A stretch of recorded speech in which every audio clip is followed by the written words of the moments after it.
예배 시간이 됐습니다.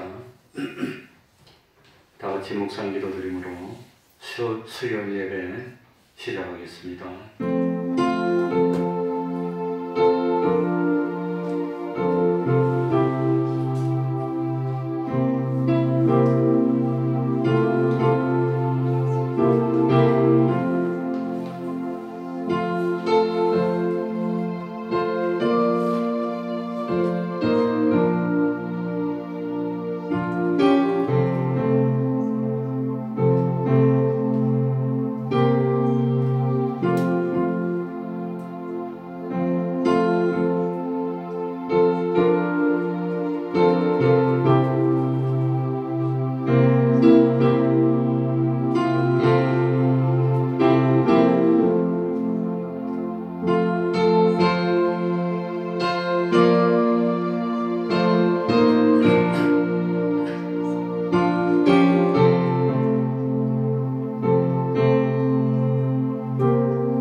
하나님 아버지, 오늘도 우리를 사랑하여 주셔서 건강 지켜주시고 하나님 앞으로 불러주셔서 살아계신 하나님께 예배드리며 찬송하며 하나님의 말씀을 듣고 은혜 받을 수 있는 이런 기회를 허락하여 주셨으니 다만 감사할 뿐입니다. 세상이 점점 험악해지고 점점 힘들어지고 하고 있는 이때에 살아계신 하나님을 의지하게 하여 주시고 하나님께 기도하게 하여 주시고 하나님 도와주셔서 광야와 같은 세상을 하루하루 무사히 견딜 수 있도록 하여 주셨으니 감사드립니다. 하루하루 살면서 참 무의미한 삶이 아니라 이 지나가는 나그네 세상을 살면서 썩어질 것을 심어서 썩지 않을 영원한 것으로 거두는 구원의 비밀을 깨닫게 하여 주셨으니 또한 감사드립니다.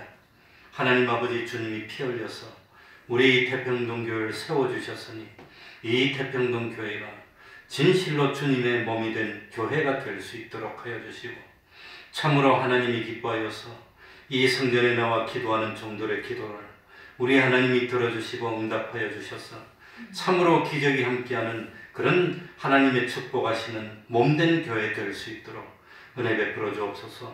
사랑하는 종들을 육신은 강건케 하여 주시고 참 믿음으로도 강건케 하여 주옵소서.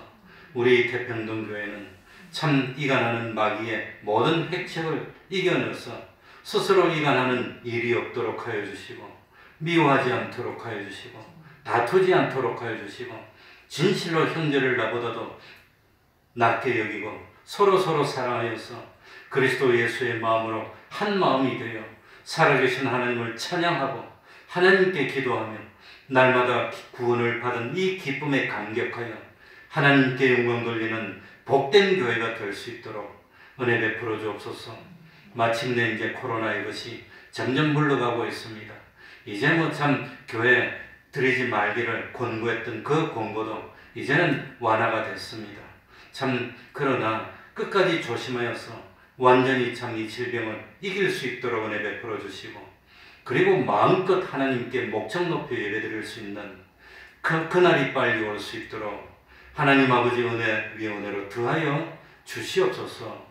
이 시간 주님의 이름으로 온 곳곳마다 하나님의 은총이 함께하여 주시기를 바라며 예수님 이름으로 기도하옵나이다. 아멘.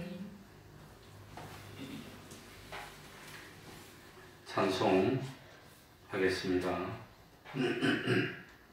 찬송가 450장입니다. 450장입니다.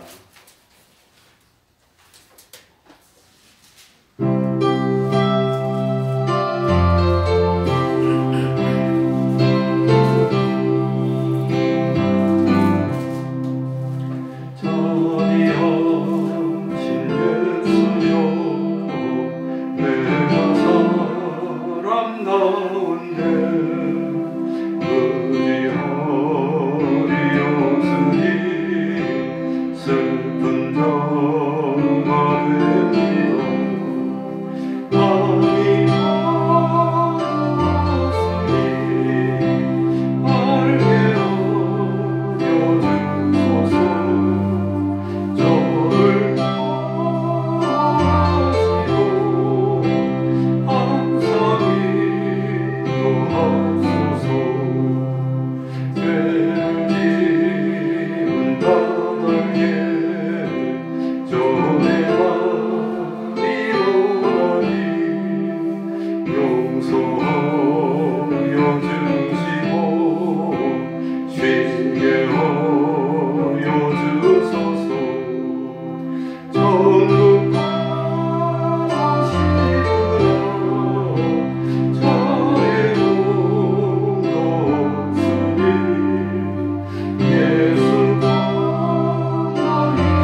이 시간 예배를 위해서 통성으로 기도드리겠습니다.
하나님의 말씀 구약 성경입니다.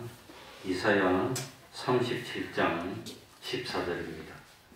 이사야 37장 14절입니다. 구약 성경 1010입니다. 1010쪽이 되겠습니다.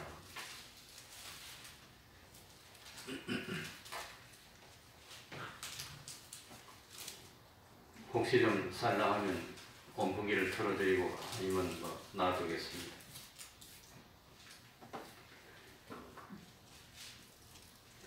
이사야 37장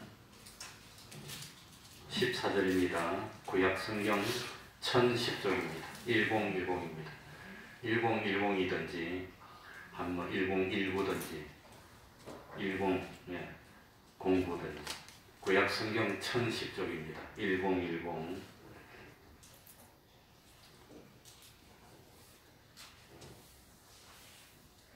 이사야 37장 14절입니다. 제가 읽겠습니다. 이사야 37장 14절입니다. 히스기야가 사자의 손에서 글을 받아보고 여호와의 전에 올라가서 그 글을 여호와 앞에 펴놓고 여호와께 기도하여 가로되 그룹 사이에 계신 이스라엘 하나님 만군의 여호와여, 주는 천하 만국의 유일하신 하나님이시라. 주께서 천지를 조성하셨나이다. 여호와여, 귀를 기울여 들으시옵소서. 여호와여, 눈을 떠 보시옵소서. 산헤립이 사자로 사시는 하나님을 회방한 모든 말을 들으시옵소서. 여호와여, 아수르 왕들이 과연 열국과 그 땅을 황폐케 하였고 그들의 신들을 불에 던졌사오나 이들은 참 신이 아니라 사람의 손으로 만든 것뿐이요 나무와 돌이라. 그러므로 멸망을 당하였나이다. 우리 하나님 여호와여, 이제 우리를 그의 손에서 구원하사 천하 만국으로 주만 여호와이신 줄을 알게 하옵소서. 아멘. 이사야가 하나님께 기도한 내용이 되겠습니다. 드디어 좀 예배를 드리지 말 것을 권고하는 그런 행정명령이 없어졌습니다. 그전에도 예배를 드리지 말라 그건 아니고 가급적이면 안 드리면 좋겠다 그랬는데 이제 그게 없어지고 그 대신 이때까지 지켜오던 7가지 방역수칙 그건 계속해서 지켜라는 게 그겁니다. 그래 제가 요즘 확진자 숫자를 쭉 보니까 어제는 11명 확진자입니다.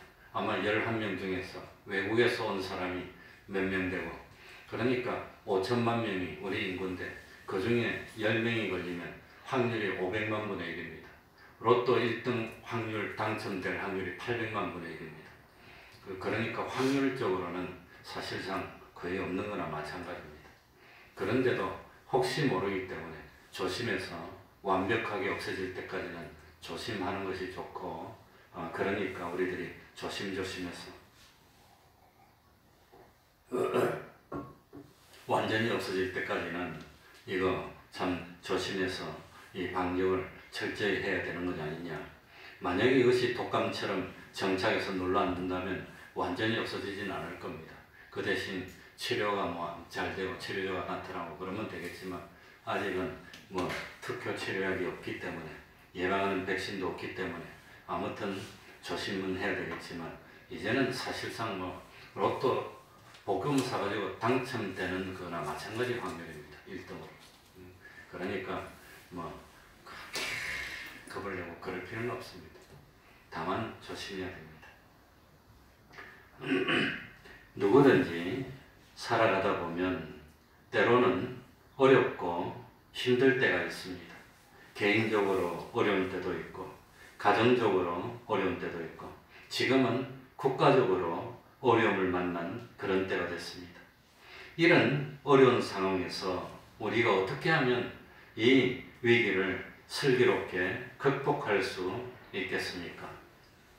미국의 어떤 교회에서 있던 일이라 그럽니다. 저도 이 책에서 본 내용입니다. 어느 날 뜻밖의 교회 앞에 교회 오는 길에 공사를 하더랍니다. 이게 무슨 공사인가 궁금해서 이래 봤더니 큰 술집이 생기는 공사였습니다. 그러니까 교회 올 때마다 술집을 지나야 되고 교회를 마치고 갈 때마다 술집을 지나고 가야 되고 이게 참 은혜로운 일이 못 되고 보통 불편한 것이 아닙니다. 그래서 어떻게 하나 근데 자기들이 참 건물을 이렇게 임대를 했는지 샀는지 모르지만 거기에다가 장사를 해서 돈을 벌겠다고 술집을 만드는 걸 법적으로 막을 수도 없고 어떻게 할 수도 없고 그래가지고 교회에서 참 집사님들이 야 우리가 할 수 있는 일은 없고 기도를 해서 저 술집이 좀 없어지게 하나님께 기도를 합시다. 이건 뭐 아이들 볼 때도 안 좋고 이럴 때도 안 좋고 저럴 때도 안 좋고 그래가지고 교회에서 기도 운동을 했습니다. 그래 한 사람이 기도하다가 두 사람이 기도하다가 대표 기도할 때마다 술집을 없애달라고 그러고 나중에는 교회 교인들이 40일 작정 기도를 했답니다. 그 교인들이 릴레이로 이어져 가면서 몇 명씩 나와서 계속해서 술집을 없애달라고 막 부르짖고 기도를 했습니다. 그런데 참 기도를 한 지 얼마가 지났는지 1년이 지난지 모르지만 이 술집이 기도대로 문을 닫게 됐습니다. 그래 교인들이 열심히 기도를 해서 그런지 모르지만 어쨌든지 이 술집이 장사가 잘 안 되고 적자가 나고 그러니까 문을 닫게 됐습니다. 교인들은 좋아서 박수를 치고 우리 기도에 하나님이 응답해 주셨다고 너무너무 좋아했습니다. 그런데 참 뜻밖의 놀라운 다른 일이 생겼습니다. 이 술집 주인이 이 망하고 이 나가게 되니까 돈을 엄청나게 손해를 봤습니다. 그러니까 화가 나가지고 이 법원에다가 이 손해배상으로 고소를 해버렸습니다. 뭐라고 했냐면 소송을 걸었습니다. 교회에서 기도해서 망했으니까 교인들이 물어달라고 소송을 했어요. 말도 안 되는 소송입니다. 사실은 우리들이 직접 뭐 불법한 일을 행한 것도 아니고 교회를 뭐 술집을 영업을 방해한 것도 아니고 교회에서 기도한 거는 민사 소송의 대상이 못 됩니다. 그런데도 화가 나니까 100만 불을 물어달라고 10억을 물어달라고 우리 돈으로 지금 하면 한 12억이 넘는 돈을 소송을 하니까 교인들이 그냥 쫄렸어요. 그래가지고 이 법원에서 민사소송을 했는데 그래가지고 법원에 나와가지고 술집 주인은 교인들이 기도해가지고 하나님이 응답을 해서 우리가 장사가 안 됐으니까 교회가 책임져야 된다고 그렇게 주장했답니다. 그러니까 교인들은 우리가 기도해서 하나님이 응답해 주셨다고 좋아하고 박수를 쳤는데 법원에 가서는 기도했다고 술집이 어떻게 없어지냐고 말도 안 된다고 그랬답니다. 그러니까 판사가 보니까 민망해요. 이 교인들은 기도해서 없어진 게 아니라고 기도해도 소용없다고 그러고 술집 주인은 교회도 안 다니는데 기도해서 하나님이 응답해 줘서 없어지니까 교회가 책임지라고 그러고 그래가지고 이 판사가 명판결을 내렸습니다. 판사는 이 주장을 다 듣고 난 뒤에 술집 주인은 하나님이 기도의 응답으로 술집이 안 되게 해서 망했으니까 나중에 하늘 날아가서 하나님 앞에 100만 불 받으라고 그렇게 판결했답니다. 그건 우스갯소리입니다. 그거는 소송의 대상이 아닐까. 그러면서 판사가 나중에 덧붙인 물론 이건 소송의 대상이 안 돼서 적겠지만 판사가 자기가 보니까 술집 주인은 믿음이 좋아서 기도에 응답됐다 그러고 교인들은 기도해 놓고도 믿음이 없어서 기도해서 참 하나님의 응답이 돼서 이래 되는데 아니라고 그러고 이래서 되겠냐고 그렇게 판사가 말했답니다. 그러니까 참 이 교인들이 술집을 없애달라고 그렇게 기도를 해놓고 없어지니까 기도해서 그리 된 게 아니라고 기도해서 그리 됐다 하더라도 그거는 하나님이 눈에 보이지 않게 역사에서 그런 거는 그걸 어쩝니까? 그거는 소송의 대상이 못 되는데 그런데 참 교인들은 기도해놓고 우리 기도해서 응답돼서 그런 거 아니라고 기도한다고 술집이 없어지냐고 그랬다고 하니까 하나님이 얼마나 나중에 섭섭했을까 그런 생각이 듭니다. 그러니 오늘날 우리 믿음이 그런 믿음이 아니냐고 하는 겁니다. 하나님을 믿는다고 하면서도 하나님 앞에 기도한다고 하면서도 아무런 확신이 없어. 기도는 기도대로 하고 하나님이 뭐 들어주실 리가 있나. 이러니 하나님이 그런 기도에 얼마나 응답을 해줄 수 있겠느냐고 하는 겁니다. 예수님은 마가복음 11장 24절에 무엇이든지 기도하고 구하는 것은 받은 줄로 믿으라. 그리하면 너희에게 그대로 되리라. 이렇게 말씀했습니다. 그러니까 정말로 믿고 하나님 의심이 없어. 기도했으니까 분명히 이루어 주실 거야. 그러고 하면 될 텐데 그러지는 못하는 겁니다. 그게 얼마나 안타까운 일입니까? 그러니까 우리는 이런 의심이나 하는 그런 적은 믿음, 약한 믿음이 아니라 진실로 하나님을 의지하는 그 믿음이 있어야 됩니다. 그래야 하나님이 응답해 주시고 하나님이 기뻐하시고 또 하나님이 기적으로 축복하시고 축복하시면 하나님이 응답하셨다고 더 기뻐하고 기도해서 응답받고 기도해서 응답받으면 신앙이 자랍니다. 정말로 그것처럼 재밌는 거 없습니다. 얼마나 가만히 누워있어도 웃음이 나오고 감사가 나오고 그러는지 모릅니다. 그러니까 참 오늘 성경에 보면 히스기야 왕이 참 위험에 처했습니다. 어떤 위험에 처했냐? 옆에 강대국인 아수르 왕 산헤립이 대군을 이끌고 유다를 멸망시키겠다고 진격해오는 겁니다. 지금은 좋은 세상이 돼서 이런 엉뚱한 전쟁이 없지만 옛날에는 얼마나 전쟁이 많았습니까? 전쟁에 지면 죽는 겁니다. 멸망하는 겁니다. 그래서 그 당시에 아수르는 세계 최강대국이었습니다. 이 북쪽의 이스라엘은 이미 아수르에 의해서 멸망당해가지고 다 죽임을 당하고 완전히 이스라엘 사람들은 세계적으로 다 흩어져 버리고, 그래서 지금도 이스라엘의 12지파 중에서 10지파 반은 흔적이 없어 사라졌습니다. 모릅니다. 이스라엘 백성을 유대인이라고는 유다 족속하고 베냐민 반지파 아무튼 요것만 남은 겁니다. 그게 유다 족속이 돼버렸어요. 10지파 반은 그때 이스라엘이 멸망할 때 다 흩어져 가지고 어떻게 된지 사라져 버렸습니다. 완전히 흩어졌습니다. 그러니까 이 전쟁은 이기면 살아남고 지면 다 죽는 겁니다. 그리고 결혼하는 여자들은 노예로 다 팔려가고 그러겠죠. 얼마나 비참한 전쟁입니까? 그래서 북쪽에 이스라엘을 멸망시킨 아수르는 정령을 정비하고 기회를 엿보다가 마침내 남쪽에 유다들도 염라도 점령이 막 쳐들어온 겁니다. 그래가지고 이미 이 예루살렘이 수도인데, 서울인데, 수도 말고 저 변방에 있는 마을들이 짓밟히고 하나씩 둘씩 없어지기 시작했습니다. 죽느냐 사느냐, 멸망이냐 살아남느냐, 이것이 바람 앞에 등불같이 됐습니다. 얼마나 백성들이 두렵고 떨었겠습니까? 아수르 왕 산헤립은 실제로 전쟁을 하기 전에 자기 부하 중에서 랍사게라는 장수를 이 예루살렘 성 앞으로 보냈습니다. 그래서 이 랍사게가 이 군대를 이끌고 와서 예루살렘 성문 앞에 서가지고 고함을 지르면서 이스라엘 왕을 막 조롱하고 그러기 시작했습니다. 그러면서 이 아수르 왕은 산헤립은 부하를 통해 가지고 편지를 보냈습니다. 히스기야 왕에게 협박 편지를 보내는 겁니다. 무조건 항복하고 나와서 무릎을 꿇어라. 그러면 목숨만 살려주겠다. 항복하지 않으면 잔인하게 죽여야겠다는 이런 협박입니다. 우리 성남은 남한산성이 가까운데 옛날에 몽고가 쳐들어와서 우리 왕이 남한산성으로 피신해 왔습니다. 우리 대한민국에서 피신하는 데가 두 군데인데 하나는 남한산성이고 하나는 저 강화도입니다. 이 몽고군들이 쳐들어왔을 때 강화도로 가면 이 강화도 앞바다에 물살이 세고 바다가 깊어요.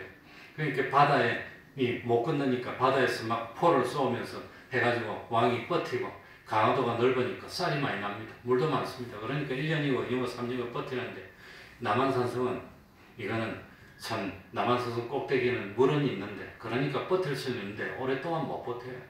그러니까 남한산성을 삥 둘러 사가지고 있을 때 그때 왕이 항복하기 위해서 내려갔습니다. 얼마나 비참합니까? 아마도 잘 모르지만 가가지고 이제 참 앞에서 절을 하는데 9번 절을 하는데 이 절을 해가지고 땅바닥에 이마를 탁 치는데 이마를 탁 치는 소리가 쿵 하는 게 왕한테까지 들려야 된답니다. 얼마나 세게 쳐야 됩니까? 박이 터지고 피가 철썩 터지고 그래도 그냥 소리가 안 들리면 다시 하고 그렇게만 수모를 주고 참 비참하게 그냥 백성 앞에서 그렇게 만듭니다. 이 히스기야 왕이 참 항복하자니 그렇고, 그래서 이 히스기야 왕에게 위기가 왔고 이스라엘 백성들에게 위기가 왔습니다. 생사의 갈림길입니다. 자기만 죽는 것이 아니라 유대 전체가 죽느냐 사느냐는 이런 위기가 왔습니다. 이런 위기가 왔을 때 어떻게 해야 됩니까? 어떻게 해야 됩니까? 첫째로 위기가 왔을 때, 어려움이 왔을 때 하나님을 의지해야 됩니다. 어떻게 해야 되지요? 하나님만 의지해야 됩니다. 하나님 말고 다른 거 의지하면 하나님 그걸 그렇게 미워합니다. 그래서 이사야 3장에 보면 이스라엘 백성이 하나님을 의지하지 않고 다른 누구를 의지하면 하나님 의지하는 걸 없애버립니다. 강대국을 의지하면 강대국하고 원수를 만들어버리고, 하나님 말고 다른 거 의지하면 하나님 그걸 못 견디는 겁니다. 하나님만 의지해야 됩니다. 그래서 히스기야 왕은 아수르 왕이 이렇게 참 협박을 하고 할 때 어떻게 했느냐, 어떻게 하면 싸워서 이길 수 있을까, 어떻게 하면 도망갈 수 있을까, 그런 거 하지 않았다고 하는 겁니다. 14절에 보시면 히스기야가 사자의 손에서 글을 받아보고, 협박하는 편지의 글을 받아보고 여호와의 전에 올라가서 그 글을 여호와 앞에 펴놓고 그러니까 어려움이 왔을 때 다른 거 다 물러치고 요 앞에 올라가는 겁니다. 저도 뭐 말 못할 고민이 있었는데 이 고민이 해결이 안 되는 겁니다. 이 누가 해결해 줄 수도 없고 나라가 너무 어렵고 힘들고 이거 뭐 어떻게 합니까? 그래가지고 말은 못하고 고민하고 속으로 그냥 몸이 쭈그러들고 그래가지고 할 거 있는 게 없고 하나님 의지하는 거 말고는 방법이 없습니다. 내가 어떻게 하겠습니까? 사람이 뭐 걱정한다고 염려한다고 됩니까? 하나님 의지했는데 기적이 일어났어요. 기적이 일어났어요. 해결이 됐어요. 말을 못하지만 언젠가는 말을 하겠지만 기적이 일어났어요. 얼마나 기쁜지 춤을 추고 싶어요. 잠자리에 따뜻한 잠자리에 누워서 편안하게 잠을 잘 수 있다는 게 얼마나 큰 축복인지. 얼마나 큰 축복인지. 그러니까 하나님 의지해야 됩니다. 하나님 의지하지 않고는 방법이 없습니다. 히스기야가 사자의 손에서 이사야 37장 14절입니다.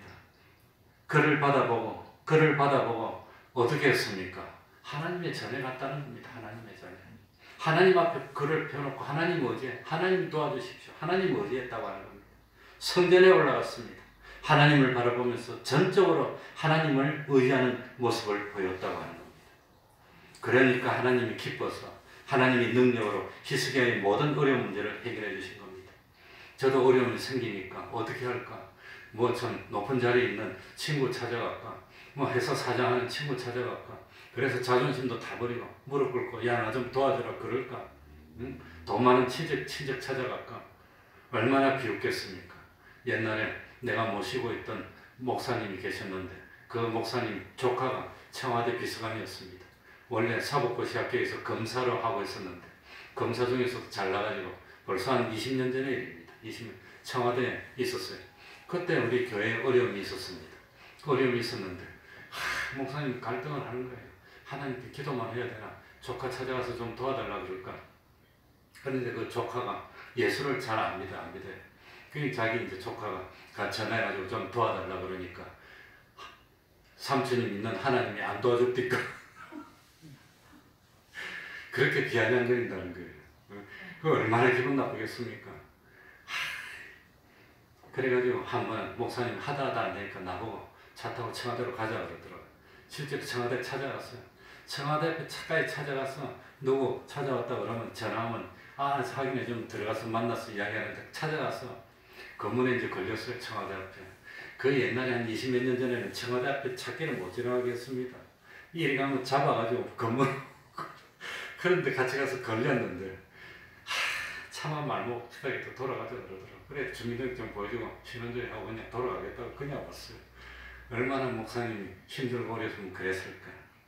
그 목사님도 고시를 합격했는데 목기자로 나오고 그런 목사님입니다. 실제로 고시를 합격한 분입니다. 그런데 그거 다 버려두고 이거 뭐 다 안 하고 그냥 목회 나와가지고 그 고생하고 있는 거예요. 그러니까 얼마나 조카가 비아냥거리는지 하나님이 안 도와줬을까 그런데 해결이 잘 됐어요. 얼마나 잘 됐는지. 교회를 재개발할 문제였는데 재개발이 너무 잘 돼서 교회만 잘 됐더라고요. 하나도 어려움도 없이 교회를 너무너무 잘 짓고 그거 짓고 한 2년 동안 있다가 내가 나왔습니다. 아무튼 하나님은 창조주십니다. 하나님은 이 생사복을 홀로 주관하는 분입니다. 이 하나님은 인간의 역사를 다스리고 섭리하시는 분인데 그런데 이 하나님이 지금도 나를 사랑해 주십니다. 이 하나님이 지금도 살아계십니다. 이 하나님 지금도 나를 살펴보고 계시다는 걸 믿어야 되는데 안 믿는 거예요. 그걸 믿으면 될 텐데 정말로 믿으면 될 텐데 나도 기도하다가 가만히 보니까 된 것 같아. 이제는 정신 좀 차린 것 같아. 하나님 이제 되지 않았습니까? 이만하면 하나님 고생시켜도 안 됩니까? 이제 이만하면 되지 않았습니까? 그런데 막 되더라고. 그러니까 하나님이 고생시켜갖고 이래도 안 되고 저래도 안 되고 이래도 안 되고 저래도 안 되고 이제는 하나님밖에 없습니다 하고 하나님께 막 매달리게 만들어놓고 하나님 매달리니까 딱 해주시더라고. 하나님. 그러니까 어려움을 당했을 때 사람 찾아다니고 이거 찾아다니고 저거 찾아다니고 그게 아니라 누구를 의지해야 되지요? 하나님 의지하면 되는데 그게 안 되는. 그렇다고 노력하지 말라는 게 아닙니다. 꼼수를 쓰고 그거 아닙니다. 먼저 하나님 앞에 나서 하나님께 무릎 꿇어야 되는 겁니다. 그러니까 이 히스기야 왕은 위기가 찾아왔을 때 벌벌 떨고 있지 않았습니다. 위기가 찾아왔을 때 염려하고 근심하고 그러지 않았습니다. 딱 그 편지를 보자마자 그거 들고 하나님의 성전에 왔다는 겁니다. 저도 말 못하게, 정말로 말 못하게 이 고민이 하나 있는데 해결이 안 되는 거예요. 해결이. 나도 자존심 버리고 찾아갈까 끝까지 안 찾아갔습니다. 하나님이 해결해 주셔야지. 언제까지 그럴 수 있나 내가. 그래가지고 굴뚝같아. 그래 참 아빠가 여기 찾아가서 부탁하면 될 수 있는데 부탁해볼까. 그렇게 놔두지. 하나님께 의지했어. 그래서 정말로 하나님을 믿고 의지하는 모습을 보이고, 그러니까 기도하는데 저절로 그 기도가 나오더라고요. 하나님 보세요. 이제 하나님께 돌이키고 하나님 의지하지 않습니까? 이제는 될 만한 때 안 됐습니까? 이제 좀 봐주시고 그만 고생시켜도 될 것 같은데 하나님 응답해 주세요. 그러니까 탁 진짜 기적하시더라고요. 얼마나 기분이 좋은지. 나가서 그냥 얼마나 그냥 참 하나님께 감격해서 고함을 지르고, 아직은 확실하게 말할 뭐 그런 건 아니지만 어쨌든 이 개인적인 문제로, 그러니까 하나님은 누구를 기뻐하느냐? 정말로 세상에 다른 거 다 의지하지 않고 하나님 의지하는 그 사람을 정말로 기뻐한다는 겁니다. 그냥 하나님만 의지하는 모습을 보면 하나님이 좋아서 어쩔 줄을 모르는 겁니다. 위기가 닥쳐왔을 때 돈 있는 사람은 돈 가지고 해결하려면, 내 돈 있는데 뭐 돈 가지고 해결하면 되지. 그런 사람에게 하나님의 역사가 나타나지 않습니다. 위기가 나타났을 때 어떤 권력이 있고 높은 사람이 있으니까 나는 믿을 사람이 있어. 저는 어릴 때 참 외할머니 외할아버지는 얼굴을 모릅니다. 어릴 때 뭐 아무튼 일찍 돌아가셨기 때문에 얼굴도 모르고, 외삼촌 집이 외갓집입니다. 그런데 그 외삼촌이 제가 어릴 때니까 한 50년 이상 전의 이야기입니다. 뭐 어릴 때 그럴 때 그 부산시청에서 과장하고 국장하고 그러다가 구청장을 했습니다. 외삼촌이. 그러니까 부산에서는 제법 그래도 알아주는 사람이 구청장이니까. 그때는 청장이라 하면 웬만한 울산 시장보다도 괜찮았습니다.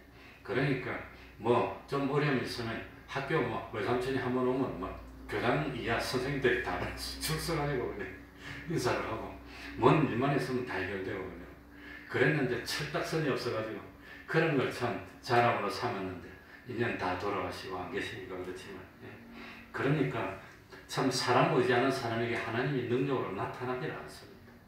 그러니까 어려울 때는 누구만 의지해야 되지요? 하나님 의지하는 겁니다. 실제로 사람이 날 도와주지 못합니다. 사람이 할 수 있는 거 없습니다. 히스기야 왕은 아수르 왕 사내립이 쳐들어왔을 때 인간적인 방법 쓰지 않았고, 그래도 남아있는 군사에 있으니까 군사를 의지하고 그러지 않았다는 겁니다. 딱 가지고 어디로 왔지요? 성전으로 왔어요. 성전으로. 하나님 의지했습니다. 그리고 두 번째로 히스기야 왕은 위기를 만났을 때 하나님 의지하면서 하나님께 기도했다고 합니다. 누구 만나지 않았습니다. 하나님께 기도했습니다. 이 성경책에 보면 하나님 의지하고 하나님께 기도해서 실패하는 사람이 없습니다. 그런데 나중에 믿음이 없어지니까 성전에 있는 이 돈이나 뭐나 금 가지고 끌고 가지고 외국의 바벨론 왕 보고 도와달라 이렇게 바벨론 왕이 와가지고 아수르 몰아내고, 그 바벨론이 이스라엘 유다를 멸망시키고, 실제로 그래서 나중에 이 유다 남쪽 유다가 멸망할 때 바벨론 왕을 의지했는데 바벨론 왕이 와가지고 쫓아내고 자기가 욕심이 나니까 유다를 멸망시키는 겁니다. 그래서 이스라엘이 멸망합니다. 그러니까 히스기야 왕은 위기를 만났을 때 하나님만 의지했고, 두 번째로 어려움을 당했을 때 기도했다는 겁니다. 정말 기도해야 됩니다. 저는 한평생 살면서 60평생 살면서 진짜로 힘든 어려움이 딱 왔을 때 작정하고 하나님 앞에 나옵니다. 그래 무릎 꿇고 정말로 작정하고, 하나님 이거는 내 힘으로 해결할 수가 없고 이 일 해결 안 되면 내가 살 수가 없습니다. 하나님이 도와주시면 안 됩니까? 정말로 작정하고 딱 마음 먹고 기도를 했어요. 그래가지고 어려움을 넘기고 또 어려움을 넘기고 또 어려움을 넘기고, 정말로 참 이 교회가 위기 있을 때도 있고, 그래가지고 이 직장 생활 하다가, 직장은 뭐 제가 여의도에서 뭐 참 아무튼 뭐 수출 일을 했습니다. 나가고 미국 사람하고만 일을 했습니다. 그 2년 이상을 영어를 하고, 그러다가 아무래도 내가 어릴 때부터 목사가 되려고 결심을 했는데 좋은 직장 들었고 대기업 들어왔다고 해서 그 큰 빌딩 안에서 넥타이 메고 있다고 그거 뭐 되겠냐, 하나님이 자꾸 신호를 보내더라고요. 그래가지고 결심을 하고 각오를 하고, 그때 결혼해서 아이들은 낳고 했는데 각오를 하고 결심을 하고, 그래서 우리 아들 둘 낳고 난 뒤에 더 늦으면 목회를 못 나올 것 같아. 애들 두 크면 학비는 더 들 거고. 그러니까 직장생활하고 결혼하고 한 3년쯤 됐을 때인가, 직장생활 2년 2개월 했으니까, 2년 했을 때가, 결혼하고 2년 하고 한 2개월쯤 됐을 때 결심을 하고 목회를 딱 나온다고 사표를 내려고 그러니까 우리 부장이 날 말리더라고. 사표를 내고 어쩌려고 그러냐고 말리더라고요. 그러지 말고 있으라고. 그러면서 미국 보내준다고 총무과에 가서 여권 만들래. 그때가 몇 년도냐면 89년도니까 89년도면 몇 년 전입니까 지금? 31년, 32년 전. 그때만 해도 미국 가는 건 참 선망의 대상인데 지금이 아무것도 아니지만 여권 만들어주겠으니까 가지 말라고 그러는데 아무리 해도 양심이 편찮아서 떨리는 목소리로 사표를 쓰고 신학교 가겠다고. 그러니까 우리 목사님이 저보고 그냥 사표 내지 말고 신학교에 시험 쳐서 합격하면 사표 내래. 그런 신학교도 가기 어려웠는데 영어는 전공했고 맨날 미국 사람하고 2년이나 했는데 영어는 뭐 꿈도 영어를 꿀 정도로 했으니까 그건 됐고, 성경을 모르니까 한 달 동안 죽자마자 직장생활하면서 이 성경을 공부하고 그 다음에 하루 종일 휴가하고 그 신학교 가서 시험을 쳤습니다. 시험을 치고 딱 기도를 했는데 합격을 했어. 그 목사님 외국에 나서 유학하고 온 조카는 불합격했어. 그 학교 시험 쳐갖고 나는 합격했는데 수원에 있는 합신입니다. 그래가지고 사표를 내고 나왔는데 얼마나 떨리는지. 그런데 이제 직장에 다닐 때는 대기업에 다녔으니까 이 88년도, 87년도 그 당시에 한 달 월급이 한 35만 원 할 때입니다. 지금처럼 많이 안 줘도 됩니다. 근데 목회한다고 딱 나오니까 한 달에 15만 원 주더라고요. 15만 원 가지고 애들하고 내 식구 어떻게 삽니까? 35만 원 받아도 빠듯한데 완전 거지처럼 살았습니다. 그러니까 야 이제는 직장이 끝나고 그래가지고 한 1년 동안 이 신학교 다니고 하는데 거지가 따로 없어요. 학비도 내야지. 이 서울 마장동에 청량리의 교회인데 이 수원에 학교가 있는데 수원까지 왔다 갔다 하는데 하루에 시외버스비만 해도 3, 4천 원인데 15만 원 가지고 어떻게 삽니까? 그걸 갖다 완전 거지나 다름없어. 그래야 하루는 길거리를 다니는데 거지가 나한테 동냥을 하더라고. 동냥을 하는데 속으로 당신은 아니라 똑같어. 나도 거지고 당신도 거지고. 난 폼이 좀 괜찮아서 그렇지. 나도 한 달 밥 3끼 못 먹을 형편도 못 되고 학비도 못 되고 나도 맨날 점심 굶고 학교 다니고 그 생각이 들었어요. 아무튼 그래 한 1년 지나고 난 뒤에 너무 어렵더라고요. 그래가지고 다시 취직을 해야 될 것 같아.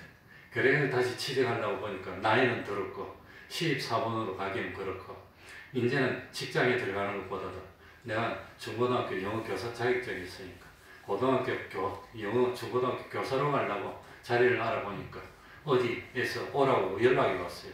그게 2월달입니다. 그러니까 2월 28일 날 3월 1일부터 출근해야 되니까 이제 며칠 안 남아서 한 열흘 남았는데 가야 될까 말아야 될까 고민했습니다. 그래 고민하고 지금 교사로 나가면 밥은 먹겠지만 그러나 목회를 못 나올 것 같아. 지금 후퇴하면 평생 못 나오는 거지. 그래 고민했습니다. 많이 고민하다가 하나님께 기도했는데 그래 그때 우리 구역장님이 있는데 내 그 사촌 형수님이 구역장이었어요. 그 교회. 그 형수님이 나보다 10몇 년 위인데 물어봤습니다. 지금 어느 학교에서 교사로 오라 그러는데 갈까요? 계속 목회를 할까요? 그러니까 그 구역장 되는 형수님이 뭐 지금 교사 가면 평생 목회는 못할 거라고 나보고 그러더라고. 못하지 뭐 애들 크고 이제 3명이고 하나 더 나서 셋이고 그 학교 들어가면 돈도 들고 목회 나오면 또 15 어떻게 나?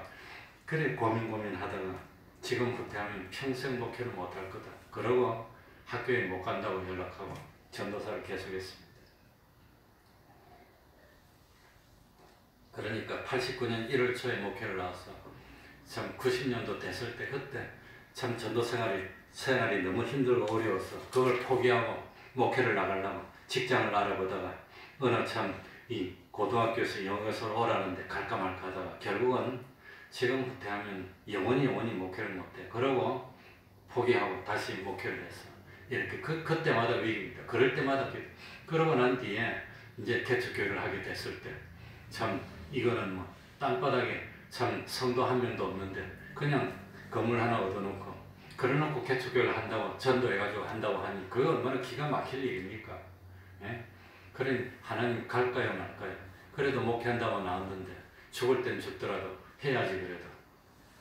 그래가지고 목회를 할 때도 아무튼 그랬는데 오늘날까지 한 번도 굶지를 않았고 자식들을 뭐 대학이나 보내겠나? 못 보내겠지. 그래서 아버지한테 찾아가서 내가 목회를 나왔는데 앞으로 굶을지 안 굶을지 모르겠는데 우리 아들 대학 좀 보내달라고 부탁하니까 아버지가 아무튼 뭐 참 대답을 안 하시더라고. 그랬는데 아무튼 대학도 다 보내고 장가 그러니까 하나님께 기도했습니다. 하나님께 기도했더니 하나님이 들어주셨어요. 그러니까 첫 번째는 어려울 때 세상 찾아다니지 말고 하나님만 의지해야 되고 두 번째는 진실로 하나님께 어려울 때 기도해야 돼요. 근데 어디에서 기도했냐? 어디에서 기도했냐? 자 14절 보니까 어디에 올라갔지요? 여호와의 전에 올라가 성전에 올라가서 여호와께 기도해요. 그러니까 어려울 때 어디 가서 기도했습니까? 성전에 와서 기도했어요. 교회 와서 교회는 하나님께 기도하라고 만들어놓은 구별된 장소입니다. 이 교회는 일주일 내도록 비워놓지만 다른 용도는 안 씁니다. 하나님께 예배드리고 기도하는 데만 쓰는 겁니다. 어떤 사람이 교회 비워놓기 아까우니까 옛날에 3층에 하원할 때 5층이 교회인데 자기들이 좀 쓰면 안 되겠냐. 교회는 다른 용도로 쓰는 게 아닙니다. 일주일 내도록 하원에 빌려주고 임대료 받고 그러는 거 아닙니다. 그러니까 기도하는 장소입니다. 그러니까 이거 뭐 꼭 교회 가서 기도해야 되나? 뭐 집에서도 기도해야 되지만 그래도 일이 있으면 하나님이 전에서 나와서 기도하는 걸 하나님이 기뻐하신다는 겁니다. 솔로몬이 성전을 만들었을 때 하나님께 기도했습니다. 그러니까 하나님이 뭐라고 응답했습니까? 나라가 어려울 때 이 전에 와서 기도하면 내가 그 기도에 응답해 주겠다고 하나님이 약속했습니다. 다른 데서 기도하는 것이 아니라 꼭 뭐 성전에 나올 필요 있습니까? 성전에서 기도했습니다. 특별히 히스기야는 나중에 이 성전에서 기도했고 죽을 병이 걸렸습니다. 그래가지고 하나님이 사자를 보내서 너는 이제 못 살고 죽을 거라 그랬습니다. 그럴 때 히스기야가 기도를 했는데 어떻게 기도했냐? 몸이 안 좋으니까 성전까지 갈 건강이 안 돼. 못 걷는 겁니다. 이제 죽을 때가 됐으니까. 그러니까 침대에서 벽을 향해서 돌이켜서 벽을 보고 기도했는데 왜 벽을 보고 기도했냐? 그 벽 너머가 성전이랍니다. 성전 쪽을 보고 기도했다는 겁니다. 다니엘은 바벨론에 포로로 잡혀왔을 때 기도할 때 어디를 기도했습니까? 성전 쪽을 향해서 창문을 열어놓고 무릎을 꿇고 성전 쪽을 보면서 기도한 겁니다. 그게 성경입니다. 그러니까 참 성전에 와서 기도했고 기도의 내용이 뭐냐? 16절 이하에 보면 뭐라고 나옵니까? 그룹 사이에 계신 이스라엘 하나님 만군의 여 그룹은 천사입니다. 천사들의 보좌를 받는 이스라엘 하나님 만군의 여호와 저는 천하 만국의 유일하신 하나님이시라. 주께서 천지를 조성하셨나이다. 여호와의 귀를 기울여 들으시옵소서. 여호와의 눈을 떠 보시옵소서. 사내립이 사자로 사시는 하나님을 해방한 모든 말을 들으시옵소서. 그래서 20절에 보면 우리 하나님 여호와 이제 우리를 그의 손에서 구원하사 천하 만국으로 주만 여호와이신 줄을 알게 하옵소서. 뭐라고 기도했냐면 내가 어려우니까 무조건 도와주세요. 그렇게 기도한 것이 아니라 지금 우리가 어려움에 빠졌는데 어떤 어려움입니까? 저 하나님을 안 섬기는 이방 나라의 왕이 사실은 하나님을 모욕하고 해방하지 않습니까? 하나님의 백성인 줄 우리들이 하나님의 백성인 줄 다 아는데 우리들이 저 이방 나라의 왕에 멸망당하면 하나님이 참 웃음을 당하지 않겠습니까? 하나님의 영광을 위해서라도 하나님의 백성을 구원해 주시고 이 세상에 하나님이 살아계신 것을 나타내 보여주십시오. 이렇게 기도했습니다. 그러니까 기도는 나를 위해서 도와주십시오가 아니라 뭡니까? 하나님의 영광을 위해서 기도했다는 겁니다. 하나님의 영광. 이게 좋은 기도입니다. 그랬더니 하나님이 응답해서 참 이 사내립 왕은 자기 아들 손에 죽게 만들고 사내립이 그 18만 5천의 대군은 하나님이 쳐가지고 하루아침에 그냥 그 자리에서 시체로 다 만들어버렸습니다. 그래서 유대가 130년을 더 계속됐던 겁니다. 그래서 다른 건 다 잊어버려도 어려울 때 어려울 때 첫 번째 어떻게 해야 되지요? 하나님 의지해야 됩니다. 돈을 의지하고 권세자를 의지하고 무슨 수단 방법 꾀를 쓰고 그러지 말고 하나님 의지하고, 두 번째는 뭐 하는 거지요? 작정하고 기도하는 겁니다. 기도하면서도 자기들이 기도를 해놓고 이루어지니까 그런 의심하는 기도가 아니라 정말로 나는 하나님 말고는 의지할 데가 없습니다. 하나님 안 도와주시면 나는 죽을 수밖에 없습니다. 세상에 가진 것도 없습니다. 하나님만 의지하는 모습을 보이고, 그리고 참 기도하면 하나님 기뻐합니다. 그런데 제가 경험해 보니까 그냥은 안 되고 하나님이 기도의 분량이 찰 때까지 진실로 하나님을 믿는 믿음이 생겨졌나 보고, 믿음이 생겨졌으니까 이제는 하나님 믿음도 믿고 돌이키지 않아서 하나님이 응답해 주십니다. 그래서 어려움을 극복하고 하나님께 영광을 돌리는 우리가 되어야 되겠습니다. 기도하겠습니다.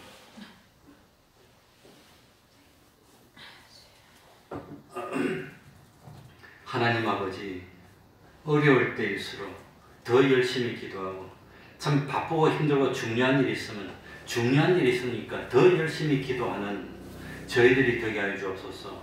마귀는 할 수만 있으면 무슨 수단 방법을 쓰더라도 하나님께 기도하지 못하게 하고, 하나님께 의지하지 못하게 하고, 하나님과 멀어지게 만드는 그런 마귀입니다.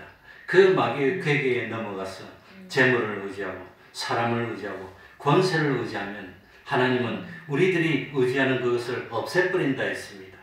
참 하나님만 바라보고 하나님만 의지하고 하나님의 말씀에만 순종하고 참 하나님만 섬기는 저희들이 되게 하여 주시고, 하나님 아버지 믿는 대로 갚아주신다고 하였습니다. 진실로 의심 없이 기도하여 하나님께 응답받는 그 기쁨을 누리는 저희들이 될 수 있도록 기적같은 축복 베풀어 주시고, 하나님의 살아계심을 증거하는 복된 삶을 사는 저희들이 되게 하여 주옵소서. 가정마다 소원이 있지 않습니까? 하나님 알지 않습니까? 하나님 외에는 이거 해결해 주실 수가 없는 줄 압니다. 하나님 아버지 긍휼 베풀어 주시고 은총으로 더하여 주셔서 우리의 기도에 때를 따라 응답하여 주시고, 우리들의 믿음이 참 생명 있는 산 믿음 되게 해 주시고, 하나님께 영광 돌리며 하나님을 기쁘시게 하는 저희들 될 수 있도록 은혜 위에 은혜로 더하여 주시옵소서. 예수님 이름으로 기도하옵나이다. 아멘.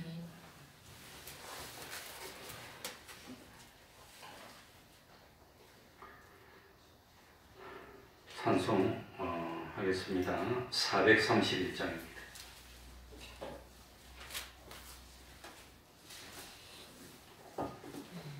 431장입니다.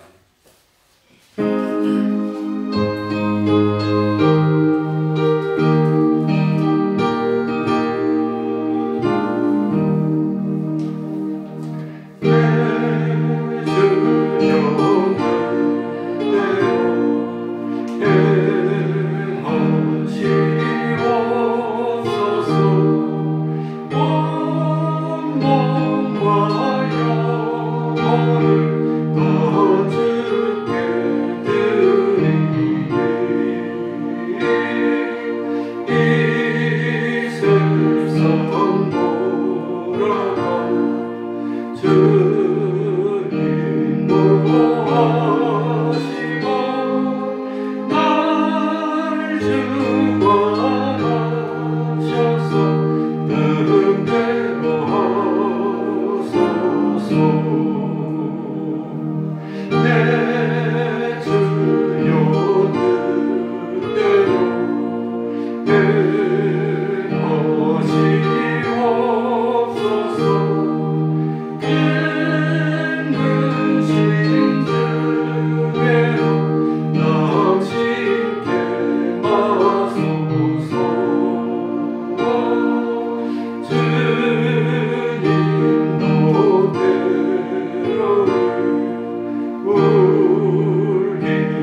매일 성경을 읽으시기 바랍니다. 그러면은 주기도문으로 예배를 마치겠습니다. 하늘에 계신 우리 아버지여, 이름이 거룩히 여김을 받으시오며 나라의 임하옵시며 뜻이 하늘에서 이룬 것 같이 땅에서도 이루어지이다. 오늘날 우리에게 일용할 양식을 주옵시고 우리가 우리에게 죄 지은 자를 사하여 준 것 같이 우리 죄를 사하여 주옵시고 우리를 시험에 들게 하지 마옵시고 다만 악에서 구하옵소서. 대개 나라와 권세와 영광이 아버지께 영원히 있사옵나이다. 아멘.